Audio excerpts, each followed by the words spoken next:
نه دا ته بله مسله معلومه شو.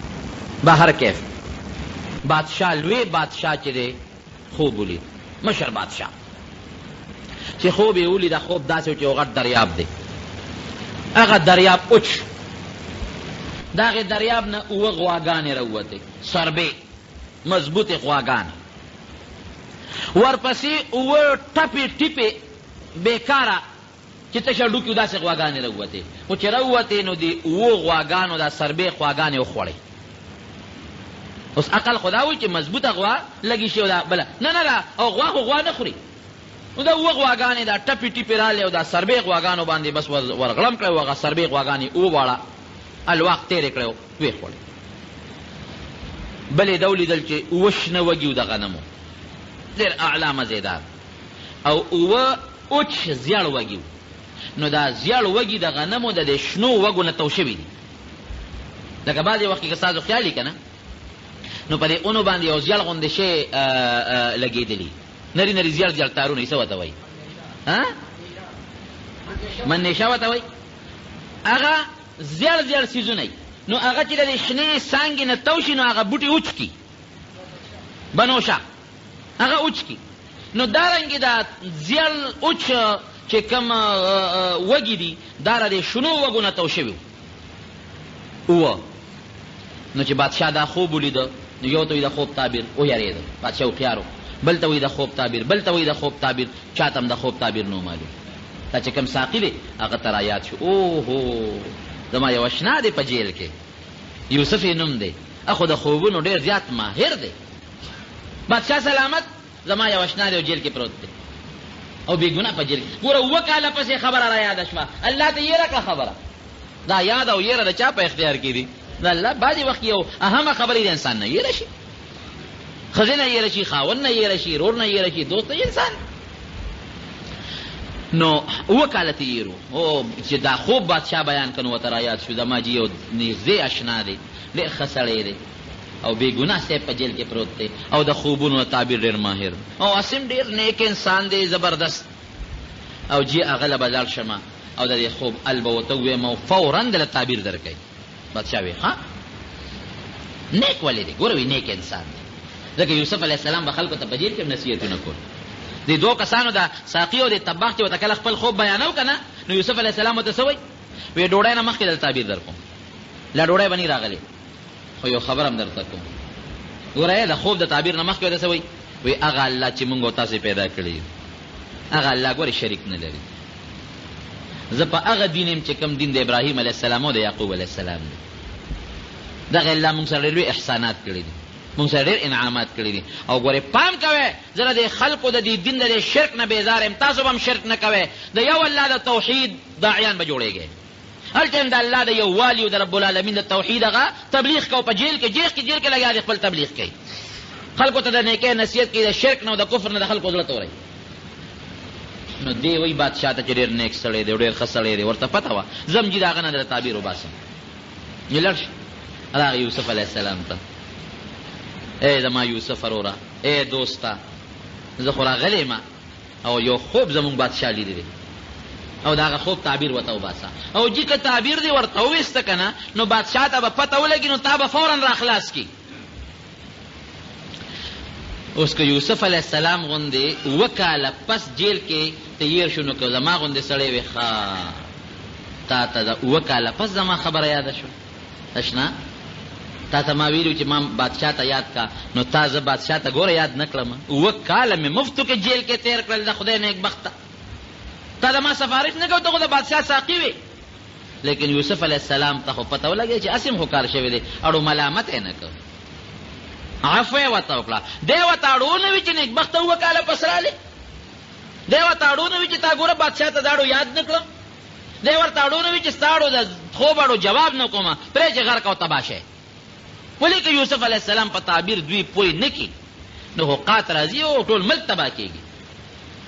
اوس که بل سړی وي نو وی به چې پرېږده چې تباه شی، زه مسې جیل کې واچولو نه کوم د خوب تعبیر درته، شرطونه به یې پې لګول چې ما خلاص کړې، د هغې نه پس به د خوب تعبیر کوم، نه هېڅ شرط یې پې ونه لګاو، اړو ملامت یې نه که.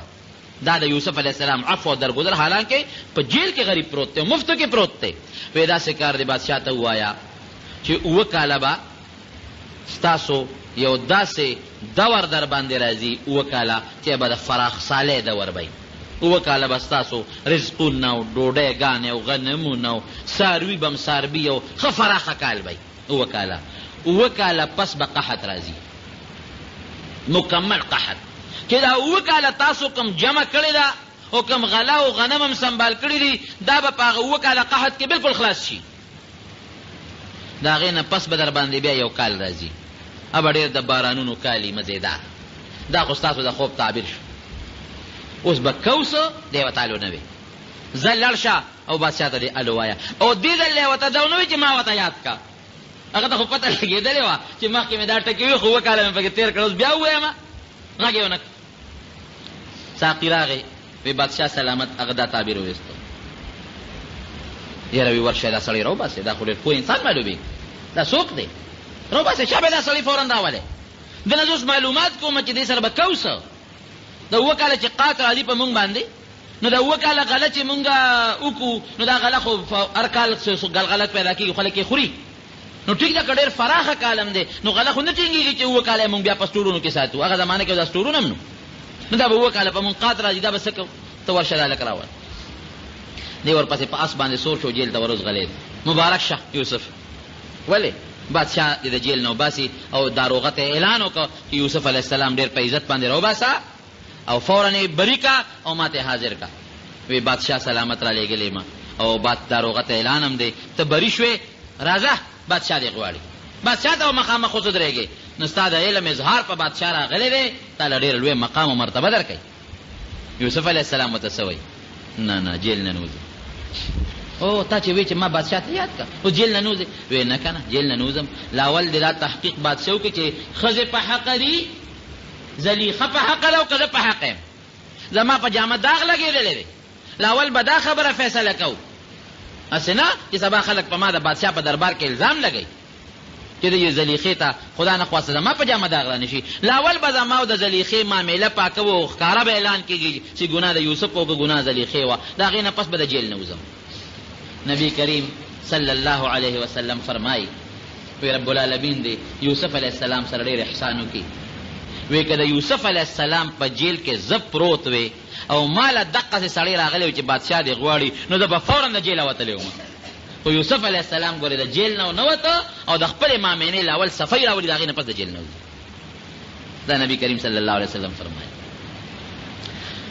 هغه استازی لاړ بادشاه ته وایي چې سړی خو د جیله نه راځي ولې نه راځي جي د هغه او د زلیخې په منځ کې یو لانجه راغلی و دې په هغې کې جیل ته تللی دی او وایي چې لاول د زما او د زلیخې معامله پاکه شي نو د هغې نه پس به زه د جیل نه وځم اوس به خلک وایي چې دا ګناه جوړ د یوسف وه خو د خوب تعبیر یې وویسته نو ځکه خلاص شو نه چې معامله پاکه شي دې نه زموږ علما دا خبره معلوموي چې په یو انسان تهمت ولګي داسې خطرناک تهمت نو په کار وي چې د هغې صفۍ د خلکو په مخکې راشي خبره به مجمله کې نه پرېږدي چې مجمله کې دې پرېښوده د خلکو زړه کې به هغه شکونه وي نه چې خبره بالکل پاکه شي نو ښه خبره ده نو یوسف علیه السلام خپله خبره پاکول غوښتل بادشاه ښځې راوغوښت د ټولو زلیخې هم کېنوله دغې وخت کې د زلیخې خاوند چې کوم خپل عزیز مصر هغه مړ شوی بوډا وزیرو مړ شوی زلیخې هم کېنوله او نورې ښځې هم راوغوښتې هغه ښځې چې څوک په هغه مجلس کې ناستې وې هم ټولې کېنولې او بادشاه ټولې مخامخ کېنولې وی وایه ټول د بادشاه وزیران او مشیران او د لوی افسران ناست دي زنانه هم ښځې هم ناستې دي ګناه د زلیخې وه او که ګناه د یوسف وه زلیخه پاسېده وی بادشاه سلامت ګناه زما وه یوسف بالکل پاک هیڅ غلطي په یوسف کې نشته دا ګناه ټوله زما وه غلطي ټوله زما وه بس زه په خپله غلطۍ ستومان یم او علما لیکي مفسرین چې زلیخه د هغه وخت نه چې یوسف علیه السلام جیل ته لاړ په عبادت الله ته پرېوته د الله نه یې معافي وغوښتله او هر وخت به رب العالمین ته جړل چې یا الله ستا ذات ډېر ښکلی دی چې یوسف غوندې ښکلی انسان تا پیدا کړی دی الله چې ته به څونه ښکلی رب العالمین ستا ښکلی ذات مې پرېښوده او چې کوم تا پیدا کړی ښکلی دی هغې پسې ګرځم واقعي چې دې خشته ګلونو ته وګورئ دې ښکلي بوټو ته وګورئ او دې خشتو نښو ته وګورئ نو د رب العالمین لوی قدرت پر ته معلومېږي دا د رب العالمین د قدرت نښې دي الله دا خو تا پیدا کړی دی یوسف دې دومره ښکلی دی الله ته به څومره ښکلی ستا څومره ښایسته ښکلی قدرت دی، نه الله ستا حسن مې پرېښود، ته مې پرېښود، د انسان حسن پکې شو. لویه توبه رب العالمین ته وویستله د الله ذات ته، او بس د الله د ذات نه معافي وغوښتل، او په عبادت به پرته وه، او الله ته به یې جړل هر وخت، د رب العالمین په حضور کې به جلاګانې کولې. او دغې وخت کې اقرار هم وکړه چې بلکل یوسف ته ګناه نشته، ما ته مطالبه کړې ده او دا غلطي ما کړې ده. یوسف علیه السلام ته یې وی چې بس صفی راله، ټولو وزیرانو ته او اهل سلطنت ته او هغه زمانه کې چې کوم ذرایع ابلاغ وو هغې ټولو دا خبره خوره کړله چې غلطي د زلیخې وه، اوس توبهګاره ده، د یوسف علیه السلام غلطي نه وه. د هغې نه پسې یوسف علیه السلام راوویست د جیل. چې راویسته نو د هغه کمیس واغوسته، کوم کمیس چې د سره محفوظ پروت و. ما درته تېره جمعه ویلي چې ابراهیم علیه السلام په غور کې و او هغه کمیس ورته جبریل علیه السلام اچولی و. او بیا هغه کمیس د ابراهیم علیه السلام نه پس اسحاق علیه السلام ته لاړ. اسحاق علیه السلام یعقوب علیه السلام خپل زوی له ورکړه، او یعقوب علیه السلام دا کمیس د ریخمو کمیس و د یوسف علیه السلام په دې غاړه کې اچولی و، تعویض غوندې شکل کې، د جنت اعلی قسمه ریخمو. د ریخم استعمال ګورې سړو له منع دی، ښځې کولی شي، سړو له منع دی. نبی علیه السلام فرمایي، دا خبر یاد وساتئ، چې په دنیا کې سړي ریخم استعمال کړل یا سره زر استعمال کړل نو د آخرت د سرو زرو د ریخمو نه به محرومي. که دلته ریخم واچول په آخرت کې به ریخم، په جنت کې قیمتي جامه ریخم دي، د هغې نه به محرومي. که دلته کې سره زر استعمال کړل د جنت د سرو زرو د کالو نه به محرومي. جنت کې به ښځې هم د سرو زرو کالي اچي، سړي به هم اچوي، سړي به هم د سرو زرو کالي اچي، خشته خشته بنګړي. نو اصل کې اوس خو خلک وایي یاره بنګړي خو سړي چې اچوي نو ځان ورته ښه پکې نه ښکاري. نه نه نه، ابه داسې نه. دا ګړی چې مونږ اچو دا هم یو بنګړی دی که نه، دا ګړی هم یو بنګړی دی چې انسان یې اچوي، نو ته مونږ ته خو په ګړی ځان بدي نه ښکاري. دا چې کوم رواج یې د ښځو، نو که سړی هغه رواج استعمالوي نو پې بدي ښکاري. هغه جنت کې به دا د ښځو رواج نه، لکه پخوا فرعون او د لویو لویو بادشاهانو به غټ غټ بنګړې چولي، ابه د هغوی دپاره فخر و عزت به و. دارنګې جنت کې به سړي غټ غټ بنګړي به چولي. خو که په دنیا کې سړي سره در استعمال کړل د جنت د کالو د بنګړو نه به محروموي، بیا هلته کې به الله نه ورکوي. دا ګوت اچول، د سرو زرو ګوتې بعضې سړی اچوي، دا ګورې ګناه ده، ښه قطعا ګناه ده. د سرو زرو ګوتې بالکل به نه استعمالوي. څوک د سرو زرو غاښ لګوي، څوک د سپینو زرو په کاسه او په جام کې اوبس کي، دا ګناه ده سړو دپاره. سره زر ښځه استعمالولی شي، ریخم ښځه استعمالولی شي، سړي به بالکل نه استعمالوي، دا ګناه ده. پام کوئ د سرو زرو ګوتې. بعضې وخت کې زمونږ په دې وطن کې رواج د چا چې وادي یا کویدني نو هغه سړي ته خلک ګوته جوړوي. خیر دی که دې جوړه کړه جوړه کوله، خو هغه سړی دی هغه ګوته په خپله نه استعمالي، ښځې له دې ورکړي هغه استعمالوي که نه، ښځې له دې ورکړي، ښځه به هغه ګوته استعمالوي، خو سړي به ګوتې قطعا د سرو زرو نه استعمالي. که سړی ګوتې استعمالوي نو د یو ګوتې د سپینو زرو د ګوتې اجازت شته، د زیړو د ګوتې اجازت هم سړو ته نشته، د اوسپنې د ګوتې اجازت هم نشته، د سرو هم نشته. د زیړو ګوته د سپینو زرو ګوته اچولی شي، خو هم د دریو درېنیمو ماسو نه زیات نه، درې درېنیمو ماسو نه زیات نه، درې درېنیمو ماسو پورې استعمالولی شي. او که پکې د عقیق غمې ولګې، زمونږ د امام د بخاري شریف یو محشي لیکلی دي، که په هغې کې د عقیق سور غمې دې ولګو او داسې طریقه دې ولګو چې هغه سرمن سره لګي، وایي دا د زړه د بیمارۍ دپاره یو علاج دی. بهرکیف د یو شارح قول دی، ته د نبي علیه السلام حدیث بیا هم نه دی. نو بهرکیف هغه د ریخمو کمیس د یوسف علیه السلام واچو.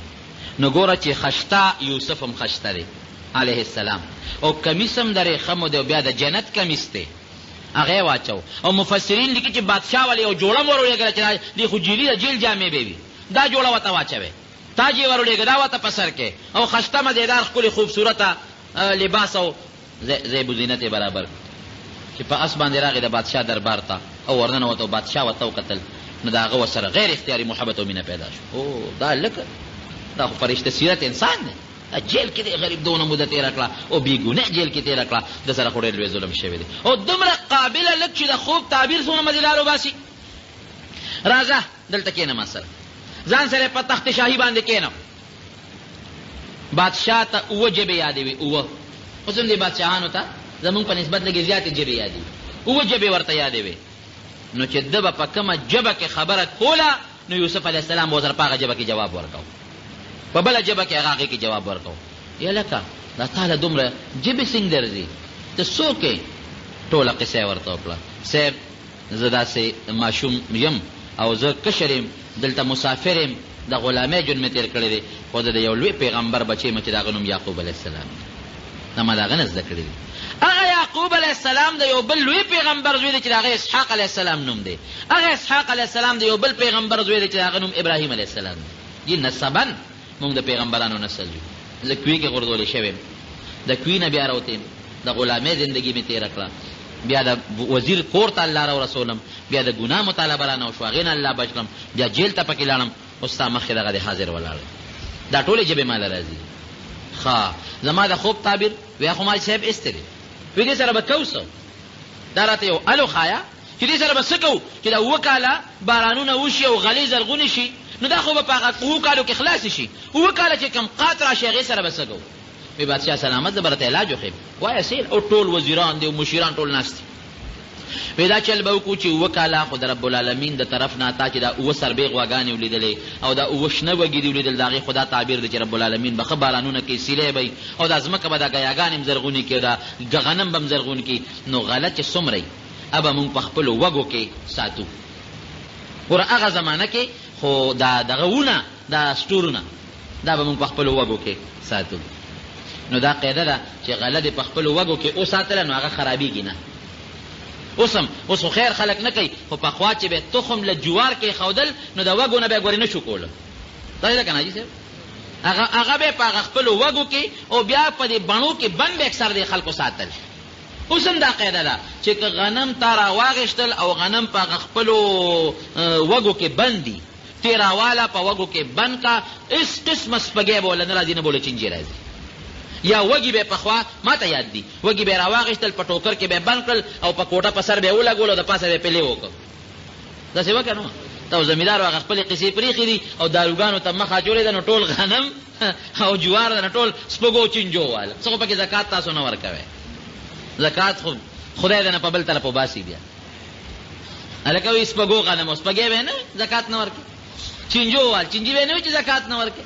به هر کیف وی دا وږي به د غنمو راوالی دا به انشاءالله دونه غله وشي چې څومره ضرورت دی خلک به خوري، او باقي د حکومت غله چې څومره ده سرکاري ځمکو چې کومه غله شوي هغه به په وږو کې سنبال کې، هغه به د هغه چې کوم بوسو نه هغه څه ورته وایي هغه ټانټې به غونډې به، او د وږو هغه چې کوم ویښونه دي هغه څه ورته وایي چې کوم نه بوسو دي دا به ویښ کې ګېرډی کوي او سنبال به پرتې وي.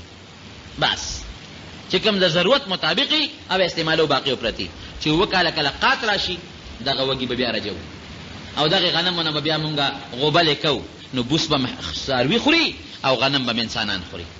7 کالو کې به مونږ دا غله به 7 کالو ته ساتو، د هغې نه پس به بیا 1 کال رب العالمین بارانونه کوي او ښه فراخي به راځي. دا مې دغه دی بادشاه ورته وایي داسې کار دی چې تا ځان سره مشیر مقرر و، بادشاهانو مشیرانې ځکه تا ډېره ښه مزېداره مشوره را کړه. یوسف علیه السلام ورته نه مشیر مې مه مقرروه، اجعلني على خزائن الارض، ما وزیر زراعت جوړ کا، وزیر خزانه نه. خزائن الارض د دې وزیر خزانه بعض علما معنا کوي نه، وزیر خزانه نه د ځمکې خزانه یعنی وزیر زراعت مې جوړ کا. ولې چې زه دله دا سیسټم برابر کم، دا غله دله محفوظ کم، دا غنم دله په دې اوچو په دې باراني علاقو باندې وکرم او دا 7 کالو دپاره سنبال کم چې د قات مسله ختمه شي. بادشاه وی ډېره ښه ده، وی انی حفیظ علیم، ورې زه امانتګره مې، غلا به نه کوم خیانت به نه کوم. کم وزیر کم بادشاه چې هغه غلي خیانتګري ملک به چرې ترقي نه کوي، او چې غل نی خیانتګر نی رب العالمین بیا هغه ملک لم ترقي ورکوي. نو زه خو حفیظ او علیم په دې خبره پوهېږم، هم الله راله دا پوهه م را کړې ده. وایي دا د نن نه مې ته وزیر زراعت جوړ کړئ. نو یوسف علیه السلام رب العالمین د کم ځای نه د کوی نه راواغېسته او کم ځای ته یې ورسو، وزیر زراعت یې جوړ کړ. دا د رب العالمین نظام، دا غټ عبرت دی. ان مع العسر یسرا، سختی در باندې رب العالمین راولي. الله ته ته رجوع کوه، ته ګوره الله به د هغه سختۍ بدل درته په اسانتیا درکوي.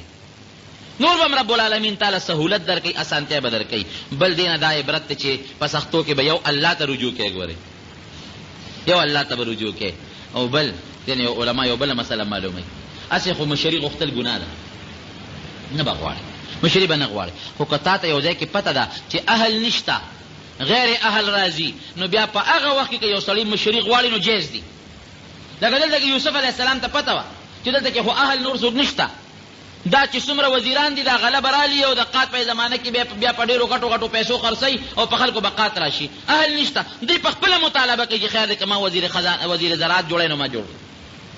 دا به معلومېږي. او بل چې انسان جامه پاکوي او رښتونی انساني دی د هېڅ قسمه پروا نه ساتي، رب العالمین به د حفاظت کوي، دی به الله ساتي لکه یوسف علیه السلام چې رب العالمین وساتي. د هغه تهمت نه پښتانه وایي ته خپله جامه پاکه ساته الله به دې امداد کوي. دارنګې ته خپله جامه پاکه ساته، پروا مه ساته که څوک در پسې خبرې کوي که څوک هر څه کوي، رب العالمین به ستا د پاکه جامه ښکاره کوي او د خلکو د تهمتونو نه به دې الله ساتي. باقي خبره چې ده